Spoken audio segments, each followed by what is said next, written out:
जय हिंद फ्रेंड्स। तो हम पढ़ते थे सुभाष चंद्र की बुक। शुरू करते हैं आज का सेशन। ठीक से जैसा जनरल शुरू करते हैं मोटिवेशनल कोट या विचार के साथ। तो आज एक बात बताऊंगी आपको कि एक बात बताना चाह रही थी आपको कि अपने जीवन में हम सबके पास कोई ना कोई वैल्यू है ना। कोई ना कोई चीज ऐसी है जिसको हम फॉलो करते हैं, चाहे हमको पता हो या ना हो, लेकिन हमारे जीवन में कुछ तो ऐसा है जिसको अपन मानते हैं। कोई पढ़ाई को लेकर सीरियस है बहुत ज्यादा, कोई शादी को लेकर, कोई बच्चों को लेकर, कोई ये है कि अच्छा करना है, कुछ भी हो जीवन में अच्छा करना है, दूसरों को दुख नहीं पहुंचाने, कभी हमेशा दूसरों को खुशियां बांटना। किसी का एम कुछ है, किसी का कुछ है, किसी का कुछ है, कुछ ना कुछ मोटिव है सबकी लाइफ का, है ना। तो ये जो हम कई वक्तव्य सुन लेते ना एक एक दो कि कर्म का फल मिलता ही मिलता है, कि अच्छे के साथ अच्छा होता है, हमेशा अच्छा करो, कि भगवान सब देख रहा है, मतलब कुछ भी जो ऐसे छोटे मोटे वाक्य होते हैं ना, ये आपके जीवन को बहुत इम्पैक्ट करते हैं। आपको याद आता है जब आप बुरा करते हैं, आपको याद आता है कि नहीं यार, मैं बुरा करूंगा तो मेरे साथ बुरा होगा, है ना। अच्छा करूंगा तो अच्छा होगा, आज कुछ अच्छा करूंगा तो कल कुछ अच्छा होगा। तो ये छोटे छोटे जो फ्रेज होते हैं ना, ये हमको डायरेक्शन दिखाते हैं। तो कुछ ऐसे उल्टे सीधे फ्रेज नहीं पढ़ लेने जो हमको मिसलीड कर दे, है ना। कि हवन करते हुए हाथ जल जाना। आप अच्छा ही जब कुछ अच्छा करने जा रहे हैं, आपके दिमाग में ये ख्याल आ गया तो थोड़ा कतरा जाएंगे ना अच्छा करने से। तो ये नहीं सोच लेना है कि किसी ने कहा, बस ये ध्यान रखना है कि जरूरी नहीं है कि ये किसी ने कह दिया, मानव अनुभव है। जैसे ये बात किसी के अनुभव से निकली होगी तो ये उसका व्यक्तिगत अनुभव हो सकता है। ये कोई कोटेशन सुन के आप किसी काम को करने से रुक नहीं जाना, या फिर ये बातें हमको है ना जो बहुत ज्यादा पॉजिटिव नहीं है वो दोहरा नहीं चाहिए। जैसे अब कोई ये कहे कि मतलब कोई अच्छा काम, कोई ये मान के चलेगा नहीं, अपने काम से काम रखो ना, बेफिजूल अच्छा क्यों करना। आप अपने काम से काम रखेंगे तो फिर ये दुनिया स्वार्थी नहीं हो जाएगी बहुत ज्यादा, ठीक है। तो मैं कहना ये चाह रही थी मैं कि ऐसे किसी टेक को अपने जीवन का आधार मत बना लीजिए, ठीक है। मैंने मेरे व्यक्तिगत अनुभव से बता रही हूँ। गाने में है एक लाइन है कि कौन कहता है कि प्यार दोबारा नहीं हो सकता। ये कह के आप 10 को छोड़ दो तो ये कहाँ तक उचित है, ठीक है। तो इस तरीके से उन्हीं बातों को अपने जीवन का आधार बनाइए जो ठीक है ना, जो चलती आ रही है जरूरी नहीं कि ठीक है। तो आज के सेशन में क्या पढ़ेंगे, आज हम है ना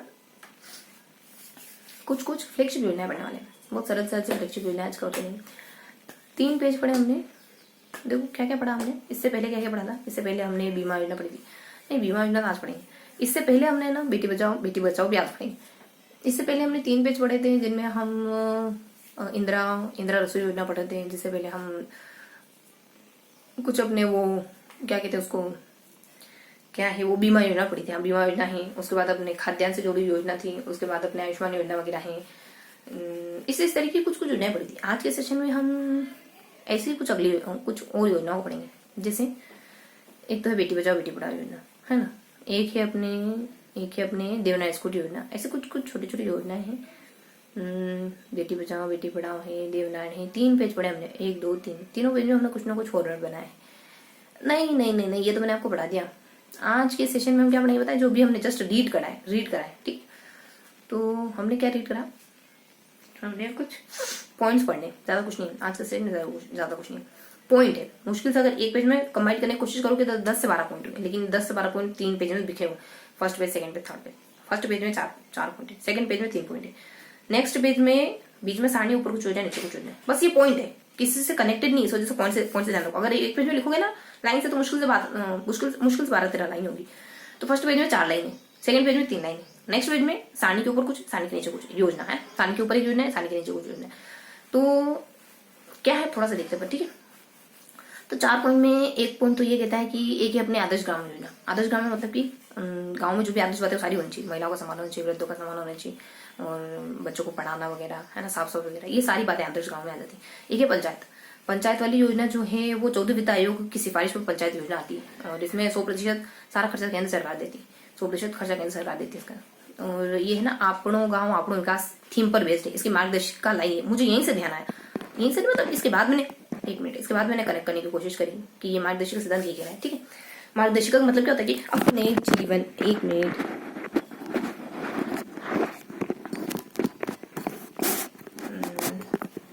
अपने जीवन की भी कोई मार्गदर्शिका लाइन हो ना तो सोच समझ के तय करना, है ना। कुछ तो होता ही हमारे जीवन में जीने का आता है, ठीक है। तो 4 4 पॉइंट थे ना, इसमें उसमें से अपना 2 तो हो गया, जिसमें से अपने 2 तो हो गए। एक तो आदर्श गांव है, एक पंचायत है जो 14 वित्ताय होगी और 100% है, और एक और आपनो गांव आपनो विकास है ना। ये 3 बातें इसमें। फिर अपने 5 जून को कोई पोर्टल आता है, 5 जून 2020 इसको है ना कोई राजकौशल पोर्टल स्थापना होती है। और एक है अपने 20 जून 2020।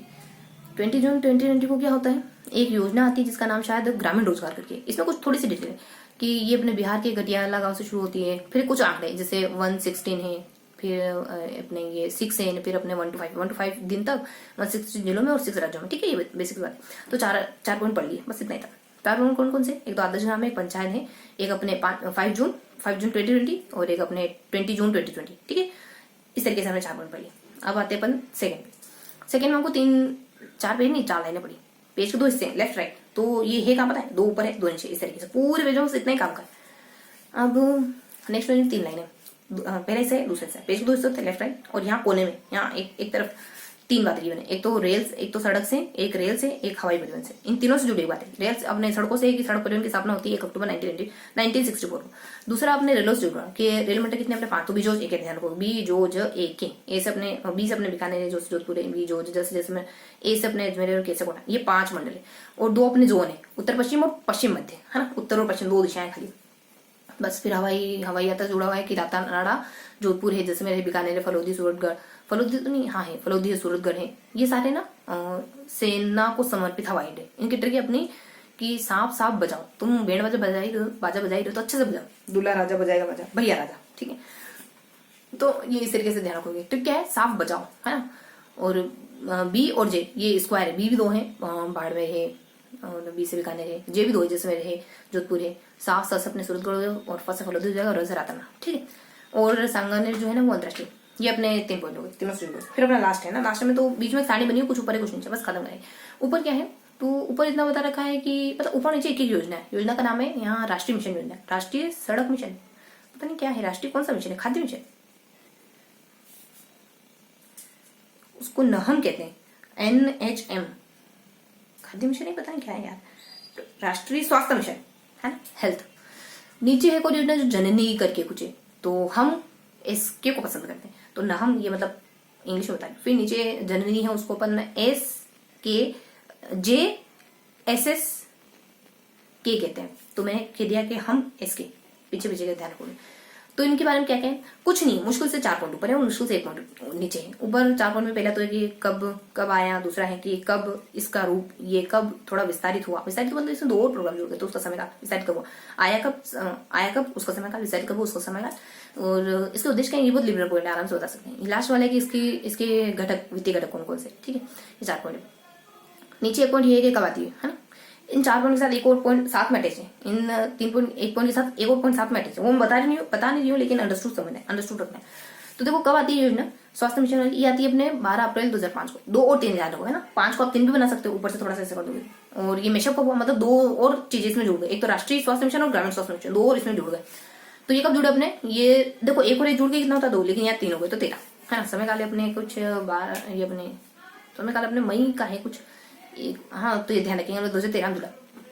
ठीक है, फिर अपने आ जाते हैं तीसरा लिबरल पॉइंट जो है, इसके उद्देश्य क्या है, देखो इसके उद्देश्य क्या है कि अलग अलग चिकित्सा पद्धतियों को इस्तेमाल करें, होम्योपैथी है और आयुर्वेद है, इन सबको इस्तेमाल करें चिकित्सा में। सबसे अहम पॉइंट तो ये है कि इसमें ना जननी और जच्चा है ना, मतलब जच्चा और बच्चा, इन दोनों पर फोकस करना, मतलब मातृ मृत्यु दर कम हो, शिशु मृत्यु दर कम हो, और होम्योपैथी और आयुर्वेद दोनों का इस्तेमाल हो इलाज इसमें अपने स्वास्थ्य में, अपने इलाज में।